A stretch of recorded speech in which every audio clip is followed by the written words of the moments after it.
नाज़रीन आदाब, मैं हूँ युसरा और आप देख रहे हैं एमएमसी न्यूज़ इंडिया। नाज़रीन, अगर आपने अभी तक हमारे चैनल को सब्सक्राइब नहीं किया तो आज ही हमारे चैनल को सब्सक्राइब करें ताकि आप सच्ची और अच्छी खबरें सबसे पहले देख सकें। नाज़रीन, हमारे साथ बात करने के लिए मौजूद हैं डॉक्टर मुमताज़ आलम रिजवी साहब। नाज़रीन, आज हम उनसे बात करेंगे किसान बिल जो पास हो गया है उस पर हम कुछ खास बातचीत करेंगे। मुमताज़ साहब, माइनॉरिटी मीडिया सेंटर में आपका बहुत बहुत खैर मकदम है। जी शुक्रिया बहुत बहुत। मुमताज़ साहब, ये किसान बिल जो पास किया गया है इस बारे में आप क्या कहना चाहेंगे? देखिए, मैं समझता हूँ कि ये जो किसान बिल लोकसभा और राज्यसभा से पास किया गया है और अब ये कानून बनने जा रहा है, जिस तरीके से मुखालफत हो रही है उससे यही लगता है कि ये वाकई किसानों को और ये मंडी को ख़ास तौर से इसके लिए बहुत ही नुकसानदेह है।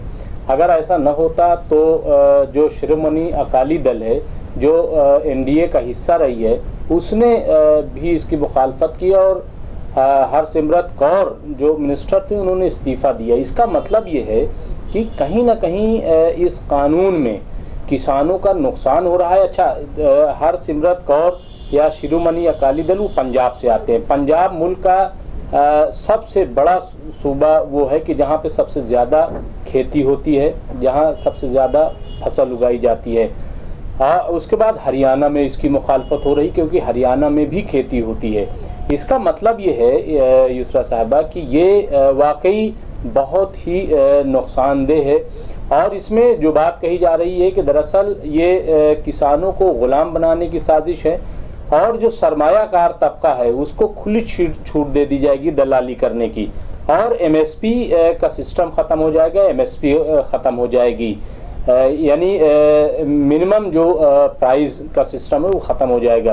तो इन तमाम चीज़ों को लेकर के प्रोटेस्ट किया जा रहा है, एहतजाज किया जा रहा है और आप देखिए कि न सिर्फ पार्लियामेंट में बल्कि सड़कों पर भी अब किसान उतर आए हैं। मुल्कगीर सतह पर एहतजाज चल रहा है। मुझे नहीं समझ में आता कि हुकूमत ये दावा कर रही है कि किसानों के लिए बहुत मुफीद है। अच्छा, लोग अब इसलिए युसरा साहबा नहीं मान रहे हैं क्योंकि इन्होंने जो बातें कही हैं वो उसके उल्टा रही। मसलन नोटबंदी की तो इन्होंने कहा बड़ा फ़ायदा होगा, दहशतगर्दी ख़त्म हो जाएगी, काला धन ख़त्म हो जाएगा। आज सबसे ज़्यादा ब्लैक मनी स्विस बैंक में हो गई है, सबसे ज़्यादा। कहाँ से गया पैसा, कहाँ काला धन ख़त्म हुआ, क्यों उसको नहीं लाया जा रहा है? कहाँ दहशतगर्दी ख़त्म हो जाएगी, कहाँ दहशतगर्दी ख़त्म हुई नोटबंदी से? उसके बाद देखिए कि पुलवामा हमला हो गया या और जो इन्होंने जो बातें कही। हाँ, लोग ज़रूर ख़त्म हो गए। कैसे ख़त्म हो गए? बाज़ारों से ख़त्म हो गए, खलियानों से ख़त्म हो गए और सबसे ज़्यादा यूसुफ साहबा नोटबंदी का मैं शुरू से कहता आया हूँ, लोग मेरी बात को मान नहीं रहे थे कि सबसे ज़्यादा ये अटैकिंग नोटबंदी किसानों पर थी क्योंकि किसान जो है वो सिस्टम, समझ लीजिए मैं गांव का आदमी हूँ, गांव के सिस्टम को जानता हूँ, मिजाज को जानता हूँ। किसान बैंक में पैसा नहीं रखता था, वो गल्ला बेचता था, गुल्लक में रखता था अपने पास, फिर उससे जाके अनाज लाता था, उसी से कारोबार करता था, शादी ब्याह करता था, सब कुछ वो करता था। बैंक के चक्करों में नहीं पड़ता था। जैसे ही नोटबंदी हुई उसको ज़बरदस्ती जो जमा पूंजी थी बैंक में जमा करनी पड़ी, बैंक के चक्कर काटने पड़े, ज़रूरत पर उसको पैसा नहीं मिल पाया, उसकी खेती तक खराब हुई, मोहताज हो गया। अभी लॉकडाउन के दौरान भीख मांगने पर किसान भाई मजदूर मजबूर हो गए। अगर उनके पास खाने के लिए गल्ला ना होता तो वो तो मारे जाते। तो कहने का मतलब ये है कि ये अजीब और गरीब मामला है कि भाई अगर वाकई ये मुफीद है फिर मुखालफत क्यों हो रही है और डायलॉग उस पर क्यों नहीं हुआ, बातचीत क्यों नहीं, बहस क्यों नहीं हुई? क्या इक़्तिदार का मतलब यही होता है कि अगर आपके पास अक्सरियत है तो कोई भी कानून आप बना देंगे? मैं समझता हूँ कि इस पर हुकूमत को गौर करना चाहिए। जी मुमताज़ साहब, हुकूमत ने आखिर बिलों को सिलेक्ट कमेटी में क्यों नहीं भेजा? क्या दुश्मनी हो सकती है?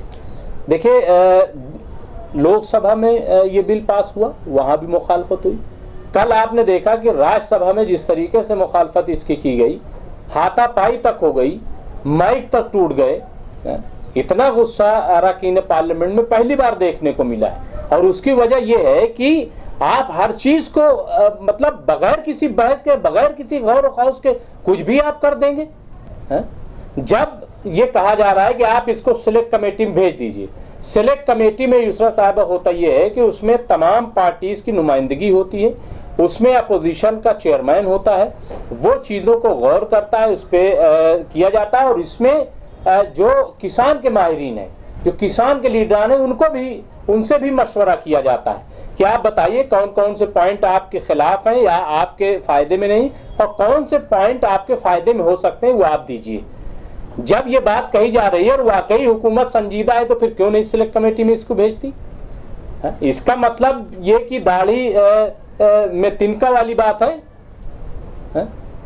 तो इसलिए मैं समझता हूं कि अगर हुकूमत वाकई ईमानदार है, किसानों को भला चाहती है, किसानों को फायदा पहुंचाना चाहती है और सरमायाकारों का इससे कोई सरोकार नहीं है, तो फिर कौन सी इतनी जल्दी है? भाई भेज दीजिए सिलेक्ट कमेटी में, तय हो जाएगा, उसमें देख लिया जाएगा कि कहाँ सही है कहाँ गलत है। लेकिन ऐसा नहीं किया हुकूमत ने। यही वजह है यूसुफ साहब, बड़े पैमाने पर आज प्रोटेस्ट हो रहा है। और मैं समझता हूं कि देखिए ये जो प्रोटेस्ट है, ये कोई आम प्रोटेस्ट नहीं है।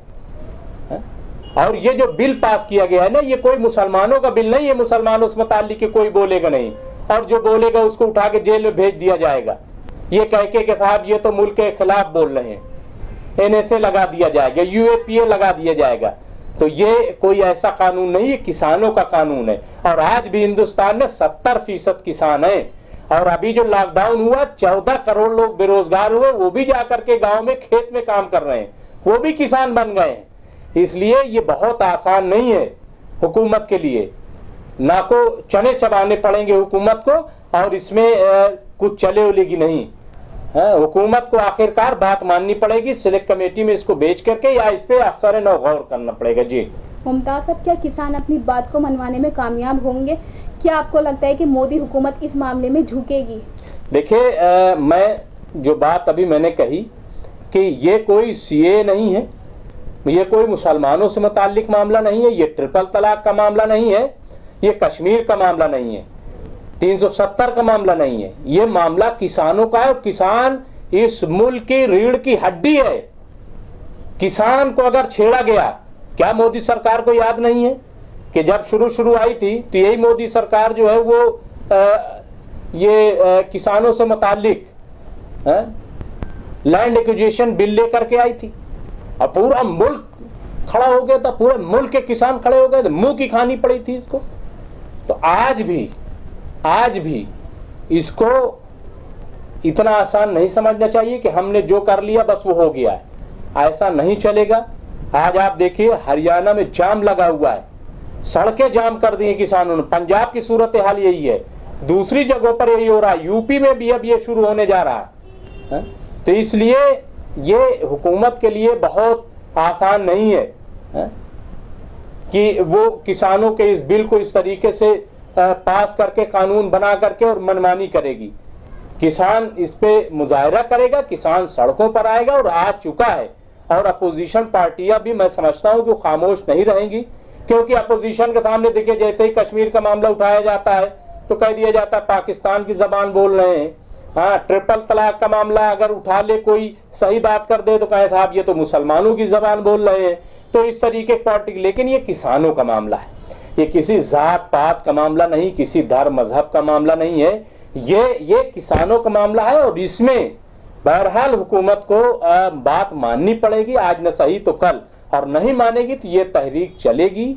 मैं यही समझता हूँ, क्योंकि मैं जो मुल्क का मूड देख रहा हूँ, जो मैं किसानों का मूड देख रहा हूँ, वो ये है कि वो कतई तौर पर इस कानून को मानने वाले नहीं हैं। जी मुमताज साहब, बहुत बहुत शुक्रिया। जी शुक्रिया बहुत बहुत। नाज़रीन, हमारे साथ बात करने के लिए मौजूद थे डॉक्टर मुमताज़ आलम रिजवी साहब।